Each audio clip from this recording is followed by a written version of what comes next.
Bueno, vamos a hablar de dos virus que en realidad son muy poco frecuentes en este momento, pero que dan una alta morbimortalidad.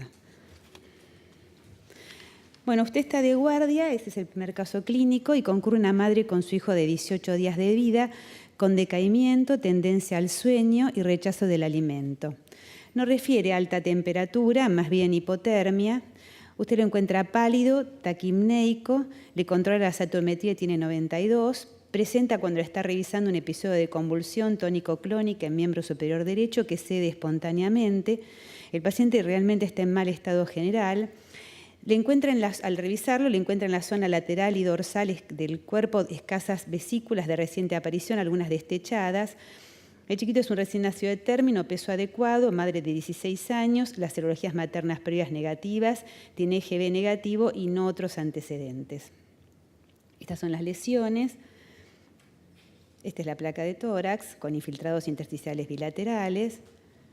Entonces, ¿usted qué hace?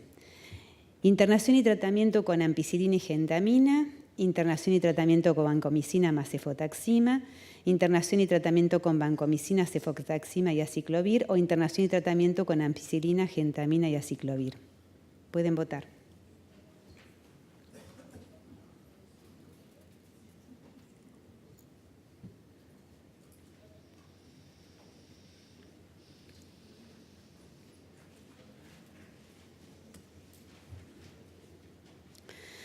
Bueno, en realidad el paciente está sumamente grave. Yo también estoy de acuerdo en poner ampicilina y gentamicina, pero en realidad nosotros tenemos una altísima incidencia de Staphylos metiere de la comunidad y infecciones graves de piel y partes blandas, y realmente es un paciente que se le encuentra séptico, y entonces tendríamos que ampliar un poco más el espectro para gérmenes de la comunidad, tanto cocos positivos como gram negativos, e indicar también aciclovir.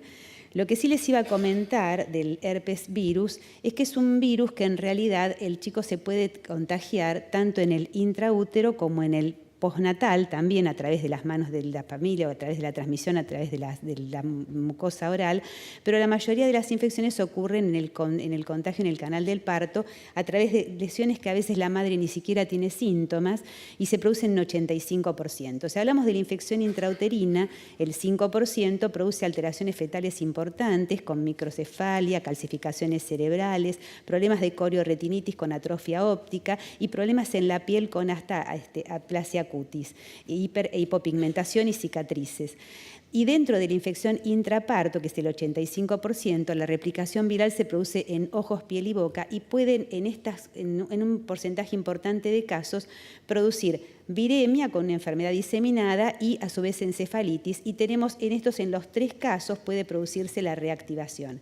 En el 45% puede haber enfermedad boca, piel y ojos, donde fundamentalmente existe el exantema, pero también puede el ojo ser el único órgano afectado y se produce desde infecciones vesiculares con vesículas muy pequeñas hasta diseminaciones fundamentalmente en las zonas de apoyo del chico, en la cabecita o en las nalgas, y aparte en los ojos la queratitis, hasta cataratas y hasta desprendimiento de retina, y en la boca lesiones hasta en la faringe. Con respecto al 30% de encefalitis, también tiene un 70% de infecciones en piel, pero hay un 20% que no las tienen, y un 25% que puede tener enfermedad diseminada con una alta mortalidad.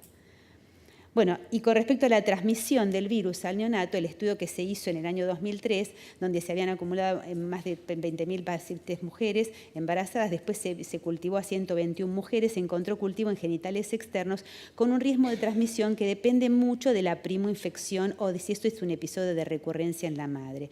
Si esta es una primoinfección, existen de acuerdo al serotipo, recuerden que es el herpes 1 y el herpes 2, de acuerdo a la primoinfección, ya sea con uno o con el 2, el 57% existiría un riesgo de transmisión neonatal. En un 28% existiría si existiera una primoinfección de un serotipo del cual la madre no tiene anticuerpos, por ejemplo, que haya tenido infección previa con herpes 2 y tiene una reactivación con herpes 1, y un 2% si existe recurrencia de esas infecciones genitales. Los factores que condicionan la transmisión del herpes virus en el embarazo hacia el chico, tenemos en primer lugar que la cesárea, especialmente si no tiene ruptura de membranas, disminuiría la transmisión al no tener contacto con las secreciones donde existiría el virus, aunque existen trabajos donde hay posibilidades de que también lo transmita aún sin ruptura de membranas. La ruptura prematura de membranas, especialmente si tiene más de 6 horas, aumentaría la transmisión. Las lesiones cuando tenemos electrodos que colocamos en los chicos o cuando tenemos que sacar en maniobras más traumáticas el chico a través del canal del parto. Por supuesto el prematuro, que tiene un trastorno más en la inmunidad. Y si es herpes 2 con respecto a herpes 1, hemos visto que hay más posibilidades de transmisión más agresiva con el herpes 2 que con el herpes 1, pero ahora tenemos mayor riesgo con el herpes 1, que es el que en este momento está con más casuística. Bueno, con respecto al resultado de los estudios del chico que presentamos al ingreso, tiene un líquido cefalorraquídeo incoloro, límpido y sin sedimento. Las células son 340, un predominio linfomonocitario, hay 12 hematíes, tiene una glucorraquia disminuida, una proteinorraquia aumentada, tiene 4.600 en el recuento de blancos, las enzimas hepáticas están levemente aumentadas. Usted toma cultivos de sangre y de líquido cefalorraquídeo. ¿Y qué solicitaría usted para completar el diagnóstico, suponiendo que pudiera ser otro tipo de estudios? PCR en líquido cefalorraquídeo para enterovirus, PCR en sangre y en líquido cefalorraquídeo para herpes virus y PCR en líquido cefalorraquídeo y en sangre para enterovirus, IFI para virus respiratorios, PCR en líquido cefalorraquídeo y PCR en sangre para herpes virus o serología para virus herpes 1 y 2. Pueden votar.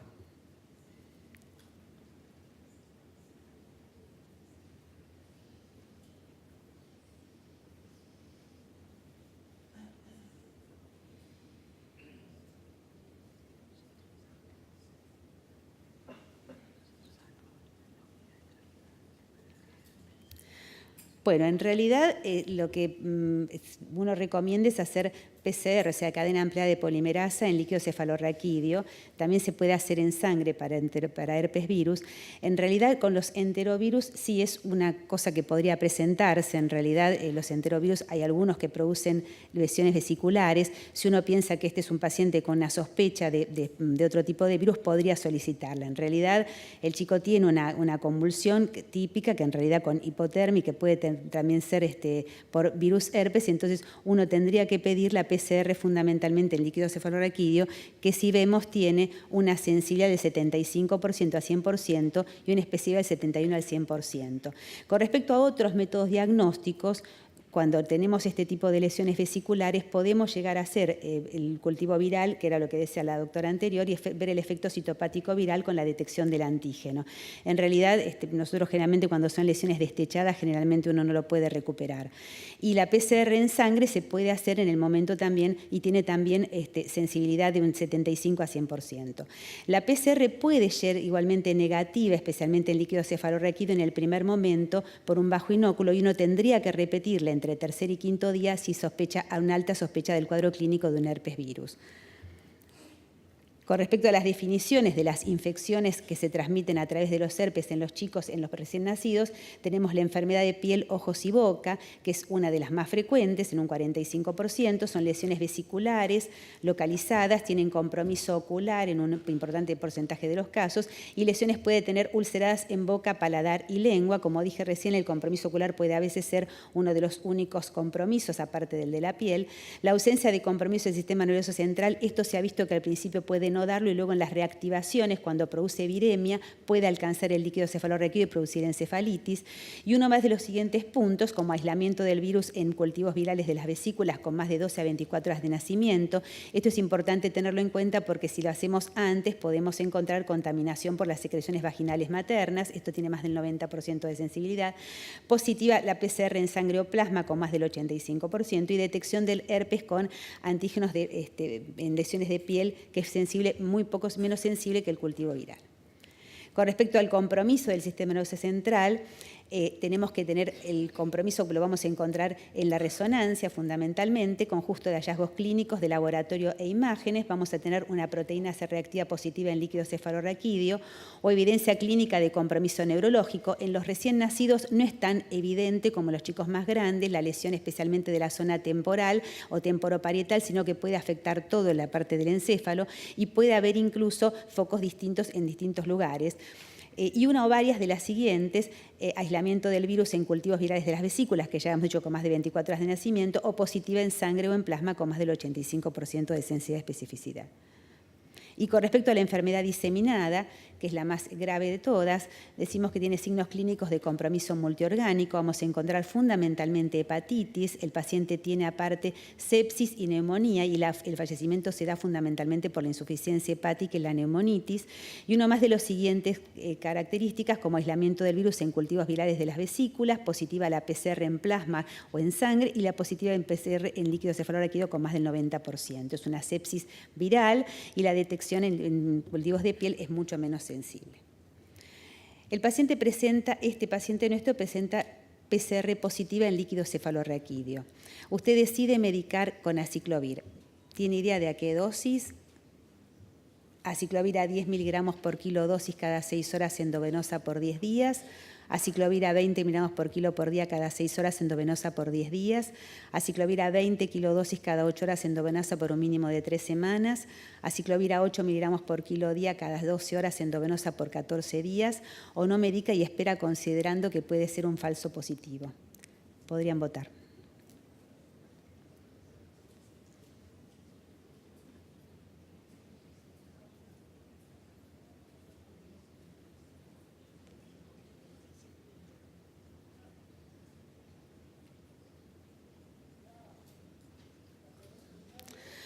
Bueno, en realidad la dosis del aciclovir correcta es el aciclovir a 20 miligramos por kilo por dosis cada 8 horas por un mínimo de 3 semanas. Y esto lo que se ha visto es que cuando en el momento en que se utilizaban otros antivirales, en realidad no bajaba la mortalidad, incluso con las dosis estándares anteriores de menos dosis de aciclovir, en realidad tampoco se bajaba mucho la mortalidad ni la morbilidad. Lo que se vio en el año 2009, el estudio que se hizo, se vio que en la enfermedad, fundamentalmente la meningoencefalitis, con aciclovir la mortalidad bajó de 50 a 6% y en la enfermedad diseminada bajó a 30%. Sí, lo que no se vio fue el episodio de mejorar la morbilidad, especialmente en la meningoencefalitis. En cambio, en la enfermedad diseminada sí, ya que disminuyeron las recurrencias y con eso disminuyeron la siembra, la viremia que comprometía al encéfalo. Entonces, con respecto a la dosis del aciclovir, lo que se vio es que había una alta eficacia en la dosis en el manejo del herpes neonatal, fundamentalmente a altas dosis, fundamentalmente disminuyendo la mortalidad. Esto se vio que en niños menores de 28 días que tenían enfermedad confirmada por virus herpes, se comparaban las dosis estándares y las dosis por 21 días y la mortalidad se vio reducida en un año, especialmente en la enfermedad diseminada y 4% en la enfermedad del sistema central. Y disminuye a su vez la progresión a enfermedad diseminada en la enfermedad de piel, ojos y boca. Esto es lo que veíamos entonces, que disminuye a un año la mortalidad, especialmente en la enfermedad diseminada. No tanto disminuye con la dosis de más alta dosis, no disminuye tanto en la enfermedad por el compromiso del sistema central. Y con respecto a la duración del tratamiento, esta duración del tratamiento se vio que cambiaba de acuerdo al tipo de enfermedad que caracterizábamos al paciente. Con la enfermedad de piel, ojos y boca se quedó en 14 días, mientras que la enfermedad diseminada y con compromiso del sistema central pasó a ser de 21 días y según el resultado de la PCR en líquido cefalorraquídeo antes de finalizar el tratamiento, en la del compromiso del sistema nervioso central, continuará hasta que sea negativa. En realidad lo que se indica son 7 días más y si la PCR continúa siendo positiva, otros 7 días más. No está recomendada el seguimiento del tratamiento, que sería quizás un poco más sencillo para los pediatras, el seguimiento con PCR en sangre como seguimiento de tratamiento. En realidad lo que se vio es lo que hay que tener certeza es de la que PCR se negativice en líquido cefalorraquídeo porque disminuiría la morbilidad a largo plazo. ¿Cuándo administramos el aciclovir? Después de tomar las muestras para cultivo y para PCR, espero a recibir los resultados de la PCR o no hay diferencia en cuándo indicarlo, lo importante es la dosis más alta. Pueden votar.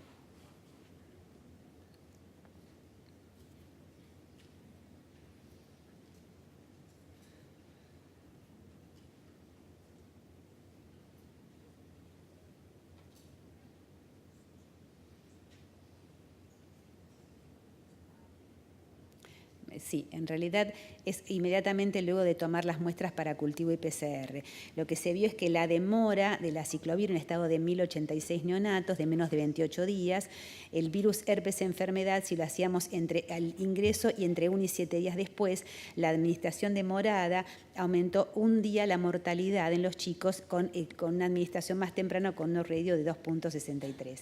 Y en realidad lo que se vio es que los pacientes con medicación empírica ante el neonato con menos de 6 semanas con alta sospecha de herpes virus habría que medicar empíricamente con aciclovir precozmente, se mejoraría la morbilidad neurológica con menores secuelas al año de seguimiento. Entonces, después del tratamiento de 21 días, tratamiento supresor, Kimberly lo que ahora comenzó a buscar es en realidad si estos chicos, después de tener el tratamiento de 21 días, si podrían tener algún tipo de complicaciones o mejorar su neurodesarrollo en el largo del tiempo, con respecto a si existiría alguna forma de suprimir la replicación viral. Y se estudiaron 74 neonatos, con 45 con sistema nervioso central de compromiso y 29 con enfermedad piel, ojos y boca, y se midieron con escalas de Bailey al año de edad, y se vio que después del ajuste, para el 62% de los chicos que habían tomado esa terapia supresora, de tomar durante 6 meses supresión con aciclovir bioral, tenían compromiso, había una disminución en el daño cerebral y mejoraban el neurodesarrollo en un 69% versus 30% de los que habían recibido placebo. Y a su vez, el grupo que más había respondido también fue el de piel, ojos y boca, donde disminuyó las reactivaciones del herpes y con esto la disminución de la viremia que podía contactar con el encéfalo. La dosis es de 300 miligramos por metro cuadrado por dosis, 3 veces por día por 6 meses. Lo que tuvo de mucho problema Kimberly en este estudio es que la mayoría de los chicos hacían neutropenias importantes en los primeros 15 días de la administración de aciclovir bioral a alta dosis, y entonces lo que recomienda es tratar de hacer un control estricto de neutrófilos cada 15 días antes de suspender la terapéutica. ¿Qué hacer con el...? Ahora, ¿qué se nos plantea? Estos generalmente son los pacientes que nosotros recibimos y que no tenemos prácticamente ningún estudio de herpes. Yo en realidad en la maternidad donde trabajo, la verdad que lesiones herpéticas hemos tenido excesivamente pocas, o sea, aproximadamente es un recién nacido por cada 3.500 nacimientos que uno puede encontrar un paciente con herpes virus. Pero también tenemos a lo mejor pacientes que en vez de ser asintomáticas pueden tener lesiones genitales en el momento del parto. Y a veces no sabemos si en realidad son, o sea, si tenemos una cesárea o no y si podemos hacer algún tipo de estudio o tratamiento en el recién nacido. Entonces, tener en cuenta que ante los antecedentes de herpes genital recurrente, o sea, que la madre tenga antecedentes de lesiones genitales previas, tenemos una transmisión que es muy baja, una transmisión de un 2% al recién nacido. Entonces, habría que esperar 24 horas de vida del paciente para disminuir la contaminación por las secreciones del canal del parto y en todo caso habría que hacer PCR en sangre, ¿no es cierto?, para poder tomar, en realidad en otros países hacen cultivos para virus de conjuntiva, nasofaringe, boca y ano, nosotros tendríamos que hacer en realidad PCR en sangre, no comenzar con el aciclovir si el paciente está asintomático y si los resultados son negativos, mandar con pautas de alarma y el control mínimo de este paciente son 6 semanas.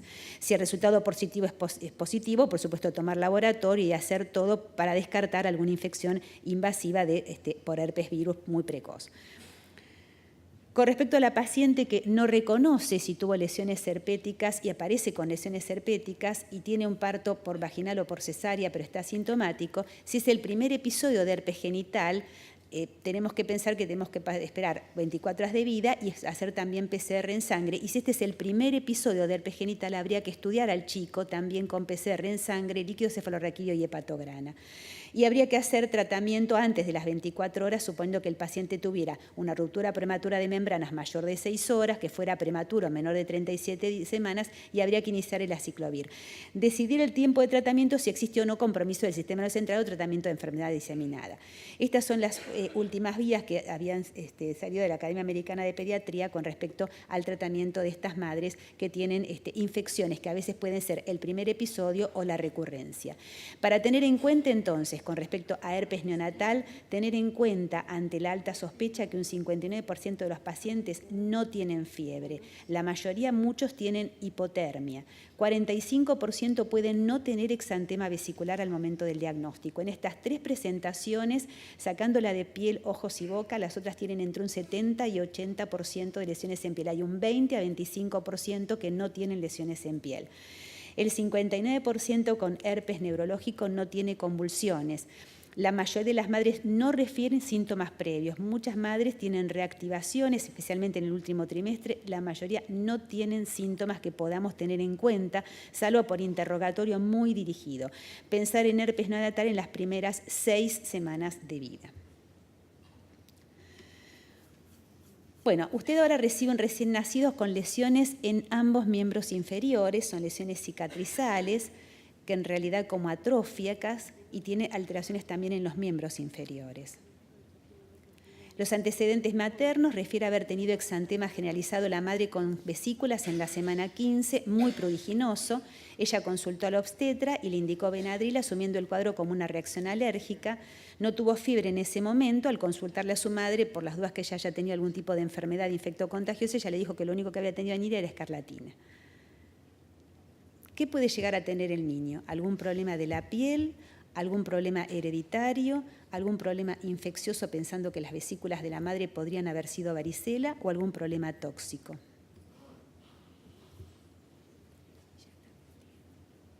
Sí. Pueden votar.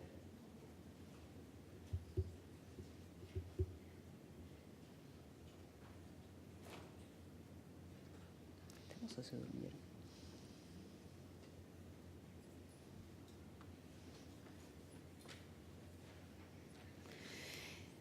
Sí, en realidad es una embriopatía muy poco frecuente, la embriopatía por varicela. La afectación mayor es entre las 3 y 20 semanas del embarazo y generalmente las alteraciones que se pueden dar son lesiones en piel en un 70%, hipoplasia ósea en un 72%, anormalidades neurológicas, alteraciones oftalmológicas y alteraciones gastrointestinales y también neuromusculares. En realidad, en el estudio que se hizo, hay 2 estudios importantes que se hicieron sobre malformaciones. La mayoría fueron malformaciones en 0,4% antes de las 12 semanas y aumentó al 2% entre las 3 y 20 semanas del embarazo. Y hay un estudio prospectivo también de mujeres con embarazadas, 347 obtuvieron varicela y 15 con zóster, y una sola tuvo embriopatía con varicela. Con zóster no hubo ninguna alteración en las mujeres embarazadas que padecieron esa infección. Le consultan una madre que presenta varicela el día posterior al parto, qué hacer con el recién nacido. ¿Usted qué le indica? Aciclovir endovenosa, aciclovir vía oral por 14 días, inmunoglobulina antivaricela específica dentro de 72 a 96 horas o nada. Pueden votar. Me estoy apurando porque si no se nos van a cerrar la sala. Sí, si podemos completar, son 2 minutitos.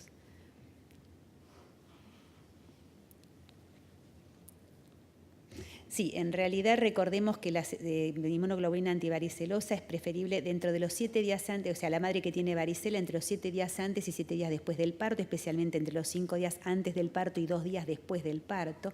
Se afecta en este caso hasta un 30% de los recién nacidos con una mortalidad del 30% y con tratamiento tendríamos un 7%, o sea que incluso la mortalidad sigue siendo importante, con una gravísima afectación visceral y es importante tenerla en cuenta para los recién nacidos cuyas madres tienen signos y síntomas de varicela desde el 5.º día antes hasta 2 días después del parto. Las guías NICE indican 7 días antes y 7 días después. Los prematuros mayores de 28 semanas hospitalizados tras contacto con un caso de varicela, contacto mayor de 20 minutos cuya madres no tienen inmunidad previa de varicela, y los hospitalizados menores de 28 semanas o menos de 1.000 gramos, independientemente de las pruebas de varicela, de inmunidad a las varicelas madres tras contacto con un caso de varicela, a veces en la misma terapia neonatal.